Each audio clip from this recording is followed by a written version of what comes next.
የጀነራሉ ቅሬታና የጠቅላዩ ምላሽ። ለጀነራል ታደሰ ወረደ ክስ የፌዴራል መንግስቱ ምላሽ ሰጠ። የሚላከው በጀት ለምን እንደሚውል እናውቃለን። ጠቅላዩ የኢሳያስና አልቡራ ምክክር ተጠናቀቀ። ፕሬዝዳንቱ ከከባዱ ጥቃት ተርፈው ወደ አስመራ ተመለሱ።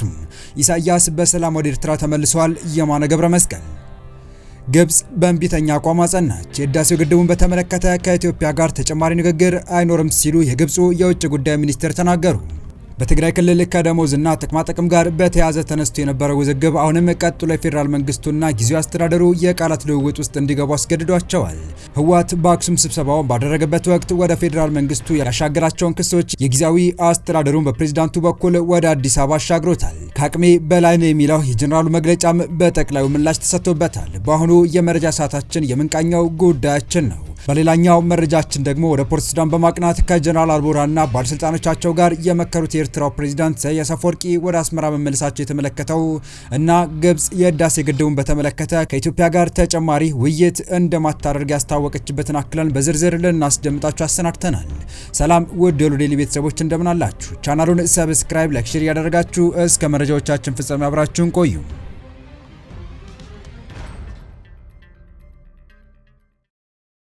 የትግራይ ጊዜያዊ አስተዳደር ፕሬዝዳንት ሌተር ጀነራል ታደሰ ወረደ ቅሬታ አቅርበዋል። ጉዳዩ በበጀት ጉዳይ ነው፣ የፌዴራል መንግስት በጀት እየላከልን አይደለም የሚል ቅሬታ ነው አስተዳደሩ ያቀረቡት። በዚህ ዙሪያ ጉዳዩ በቀጥታ የሚመለከተው የገንዘብ ሚኒስቴር እንዲሁም የፌዴሬሽን ምክር ቤት ያሉት ነገር የለም። ሌተር ጀነራል ታደሰ ወረደ ሰሞኑን ይፋ ባደረጉት መረጃቸው የፌዴራል መንግስት ለክልሎች መድቦ የሚልካው የድጎማ በጀት እየላከልን አይደለም፣ ከተከለከልንም 2 ወራት ተቆጥረዋል ሲሉ አስታውቀዋል። ጀነራሉ በዚህም ለሰራተኞቻችን ደሞዝ መክፈል አልቻልንም ያሉ ሲሆን ባንኮች ውስጥም የጥሬ ገንዘብ እጥረት እየገጠመን ነው ሲሉ አክለው አስታውቀዋል። ባለፈው ህዳር 1 ቀን 2018 ዓ.ም በአክሱም ጽዮን ዓመታዊ በዓል ላይ በመገኘት ንግግር ያደረጉት ፕሬዝዳንቱ ከ3 ዓመታት በፊት የተፈረመው የፕሪቶሪያው ስምምነት አደጋ ላይ ነው ሲሉ አስጠንቅቀዋል። ከፌዴራል መንግስቱ በጀትና የሰራተኞች የደሞዝ ጭማሪ በተያያዘ በትግራይ ከዚህ ቀደም ቅሬታዎች ሲቀርቡ ተሰምቷል። ከዚሁ ጋር በተያያዘ የትግራይ ክልል ፕላንና ኮሚሽን ኮሚሽነር ሀንሳ ተክላይ መንግስት የመንግስት ሰራተኞች የደሞዝ ጭማሪ እንዲያገኙ ያስተላልፈው ውሳኔ በክልሉ ያለው አፈጻጸም በማስመልከት ከሳምንታት በፊት ለትግራይ ቴሌቪዥን መግለጫ በሰጡበት ወቅት ጭማሪው በክልሉ መዘግየቱን ገልጸዋል። ኮሚሽነር ሀንሳ ለዚሁ የደሞዝ ጭማሪ መዘግየት ምክንያት አድርገው ያቀረቡት የክልሉን ጊዜያዊ አስተዳደር እንደዚሁም የፌዴራል መንግስቱን ነው። በዚሁ ማብራሪያቸው መንግስት ሰራተኞች ከጥቅምት ወር ጀምሮ እንዲደርስ የወሰነው የደሞዝ ጭማሪ በትግራይ ዘግይቷል። የመዘግየቱ ምክንያት ደግሞ ከክልሉ መንግስታዊ ተቋማት መሰብሰብ የነበረበት መረጃ በወቅቱ ባለመሰብሰቡ ከፌዴራል መንግስት የተላከ አዋጅና መምሪያ ተተርጉሞ በጊዜያዊ አስተዳደሩ መጽደቅ ስለነበረበት ነው ሲሉ የተናገሩት ሲሆን ሌላው ፈታኝ ማነቆ ያሉት ደግሞ ለደሞዝ ጭማሪ በቂ የሆነ ገንዘብ ከፌዴራል መንግስት አለመመደቡ ነው የሚል ነበር። ክልሉ ወጪዎችን ከውስጥ ገቢዎች ለመሸፈን እየተጣጣረ ይገኛል። በዚህ ዓመት 12 ቢሊዮን ብር ገደማ ያስፈልገናል። ከፌዴራል መንግስት የተላከልን ግን 4.8 ቢሊዮን ብር ያህል ነው። የ8 ቢሊዮን ብር ያህል የበጀት እጥረት አለብን። ይህን ክፍተት መሙላት የሚችል በጀት የለንም ሲሉም የተናገሩ መሆኑ የሚታወስ ነው። በሌላ በኩል በትግራይ ክልል በጀት አጠቃቀምና በጀቱ የሚውለው ለምን ዓላማ እንደሚውል በተመለከተ በፌዴራል መንግስት በኩል ጥያቄዎች እንዳሉ ከአንድ ወር በፊት ጠቅላይ ሚኒስትር አብይ አህመድ ለህዝብ ተወካዮች ምክር ቤት በሰጡት ማብራሪያ የጠቀሙበት ሁኔታ የነበረ መሆኑ የሚታወስ ነው። ጠቅላይ ሚኒስትሩ በዚህ ማብራሪያቸውም የፌዴራል መንግስት ለክልሉ የሚልከው በጀት ለልማት እንዲውል ከማድረግ ይልቅ ሙሉ በሙሉ ለታጣቂዎች የደሞዝ ክፍያ የሚውል መሆኑን በመጥቀስ ችግር ያለ መሆኑን ያመላከቱበት ሁኔታ እንደነበር ይታወቃል። በዚህ ዙሪያ በጊዜው በሰጡት ማብራሪያም ትግራይ ውስጥ ደሞዝ ጭማሪ በሚል የተፈጠረ ችግር የነበረ መሆኑ የሚታወስ ነው።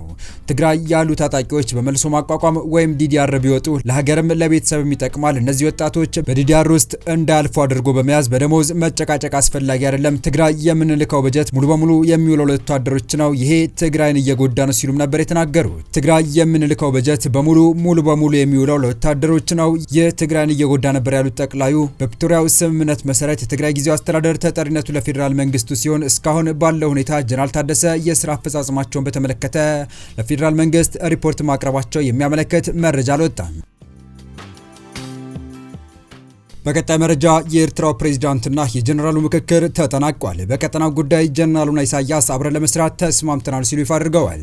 ከሁለት ቀናት ቆይታ በኋላም ኢሳያስ ወደ አስመራ ተመልሰዋል። ፕሬዚዳንት ኢሳያስ አፈወርቂ ቅዳሜ ከሰዓት በኋላ ወደ ፖርት ሱዳን የገቡ ሲሆን ከሱዳን ፓርላማ አፈ ጉባኤ ጀነራል አብዱልፈታህ አልቡርሃን ከጠቅላይ ሚኒስትር ካሚል ኢድሪስና ሌሎች ባለስልጣናት ጋር መወያየታቸውን የሱዳንና የኤርትራ መገናኛ ብዙሃን ዘግበዋል። መሪዎቹ በኤርትራና ሱዳን መካከል ያለውን የሁለትዮሽ ግንኙነት ማጠናከር፣ በሱዳን የእርስ በርስ ጦርነት ላይ በተከሰቱ ሁኔታዎችና በቀጠናዊና ዓለም አቀፋዊ ጉዳዮች ላይ ተወያይተናል ሲሉ ፕሬዚዳንቱ መናገራቸው በዘገባው ተመላክቷል። አክለውም የሱዳን መረጋጋት ለአካባቢ መረጋጋት ቅድመ ሁኔታ ነው ብለዋል። እንደ ኢሮፒያን አቆጣጠር በግንቦት 2023 ጦርነት ከተቀሰቀሰ በኋላ በፈጥኖ ደራሽ ኃይሉ ከካርቱም የተባረረውና በምዕራብ ሱዳን የወደብ ከተማ ፖርት ሱዳን የሰፈረው ጀነራል አልቡርሃን ጦር በመጋቢት ወር መጨረሻ ዋና ከተማን መልሶ ተቆጣጥሯል። የሱዳን ጦር ከግብጽ፣ ከሩሲያ፣ ከኢራን፣ ከቱርክ፣ ከኤርትራ እርዳታ እንደሚያገኝ ይነገራል። የፈጥኖ ደራሽ ጦር እንዲሁ በዋናኝነት ከተባበሩት አረብ ኤምሬት፣ ቻድና ኬንያ ድጋፍ እንዳለው ይታመናል።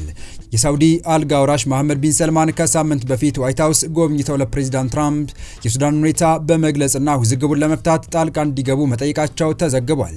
ይህም ተከትሎም በሱዳን ያለው ሁኔታ ላይ መስራት እንጀምራለን ብለዋል ትራምፕ። በሱዳን ውስጥ የተንሰራፋ ግፍ እየተፈጸመ መሆኑን ያነሱት የአሜሪካው ፕሬዚዳንት ጦርነቱ ለማስቆም ከግብጽ፣ ሳውዲ አረቢያና የተባበሩት አረብ ኤምሬት ጋር በጋራ ለመስራት ቃል መግባታቸው ይታወቃል። ይህ በእንዲህ እንዳለም የኤርትራው የማስታወቂያ ሚኒስቴር የማነ ገብረ መስቀል በይፋ ኤክስ ገጻቸው ፕሬዚዳንት ኢሳያስ አፈወርቂ ወደ ኤርትራ መመለሳቸውን ይፋ አድርገዋል።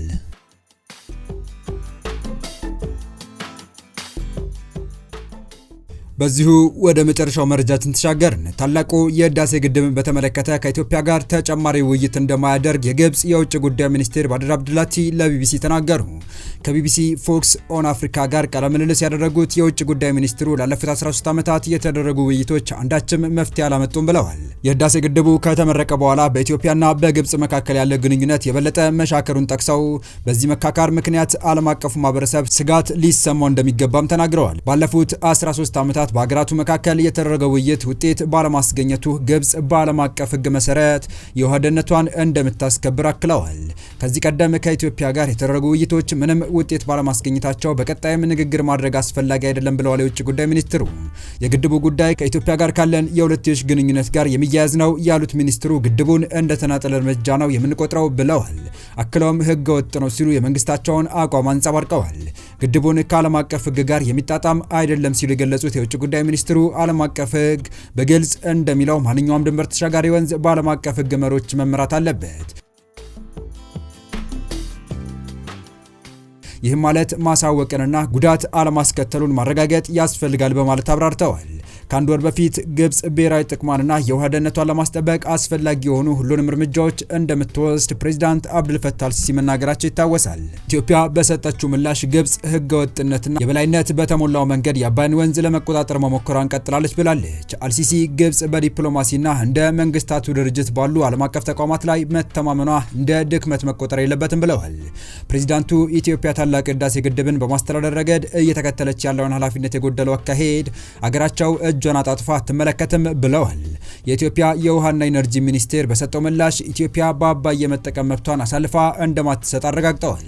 ከኢትዮጵያ ጠላቶች በኩል በእጃዙር ጫና ቢበረታም የኢትዮጵያ እድገት አይቀለበስም ሲልም አክሏል። ከቢቢሲ ፎክስ ኦን አፍሪካ ጋር ቃለ ምልልስ ያደረጉት የግብጽ የውጭ ጉዳይ ሚኒስትር ባድር አብዱላቲ የህዳሴ ግድቡ ከዓለም አቀፍ ህግ ውጪ የተወሰደ የአንድ ወገን እርምጃ ነው፣ ይህም የሚያሳዝን ነው፣ እኛን ስላላማከሩን እውቅና አንሰጠውም ብለዋል። ያሳለፍነው መስከረም ወር ማገባደጃ ላይ የተባበሩት መንግስታት ጠቅላላ ጉባኤ ሲካሄድ የውጭ ጉዳይ ሚኒስትሩ ኢትዮጵያ በታላቁ ህዳሴ ግድብ ምክንያት በታችኛው ተፋሰስ የሚኖሩ የሚሊዮኖች ህይወት አደጋ ላይ ጥላለች ብለው በመክሰስ አገራቸው ጉዳዩን ወደ ዓለም አቀፍ የፍትህ ፍርድ ቤት ትወስዷለች ብለው ነበር። በዚያ ጉባኤ ላይ የተገኙት በተባበሩት መንግስታት የኢትዮጵያ ምክትል ቋሚ ተወካይ ዮሴፍ ካሳይ ለግብጽ የውጭ ጉዳይ ሚኒስቴር በሰጡት ምላሽ ግብጽ ስለ ታላቁ ህዳሴ ግድብ ያደረገችው ንግግር መሰረት አልባና አሳሳች ነው ሲሉ አጣጥለዋል። ግብጽ ስለ ታላቁ ህዳሴ ግድብ ታማኒ ያልሆኑ ክሶችን በተደጋጋሚ ወደ ተባበሩት መንግስታት የጸጥታው ምክር ቤት አቅርባለች ሲሉ አክለዋል። የህዳሴ ግድቡ ከተመረቀ በኋላ ግድቡ በአግባቡ ባለመተዳደሩ ምክንያት የተለቀቀው ውሃ በሱዳን ጎርፍ አስከትሏል በሚል ግብጽ ክስ አቅርባ ነበር። ኢትዮጵያ ክሱን አስተባብላ የግብጽ ክስ ዓለም አቀፉ ማህበረሰብ ለማሳሳት እንዲሁም ሐሰተኛ የተጎጂነት ትርክት ለመፍጠር ያለመ እንደሆነ ገልጻለች። ከግብጽ ክስ በተቃራኒ ታላቁ የኢትዮጵያ ህዳሴ ግድብ ባይኖር ኖሮ ባለፉት ወራት በኢትዮጵያ ደጋማ ቦታዎች የታየው ከፍተኛ ዝናብ ሱዳንና ግብጽ ውስጥ በሰው ህይወትና በመሰረተ ልማት ላይ ታሪካዊ ውድመት ሊያመጣ ይችል እንደነበረም የውሃና ኢነርጂ ሚኒስትር ገልጿል። የተወደዳችሁ የቻናላችን ቤተሰቦች ለአሁኑ ለእናንተ ይመጥናሉ ብታደምጧቸው ታተርፉባቸዋላችሁ ብለን የመረጥንላችሁ ዕለታዊ መረጃዎቻችን እስካሁን ያደመጣችኋቸው ነበሩ።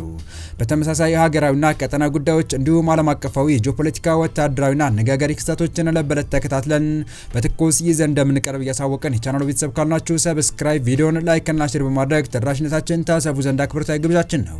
አበቃን። ሰናይ ጊዜን ተመኘን።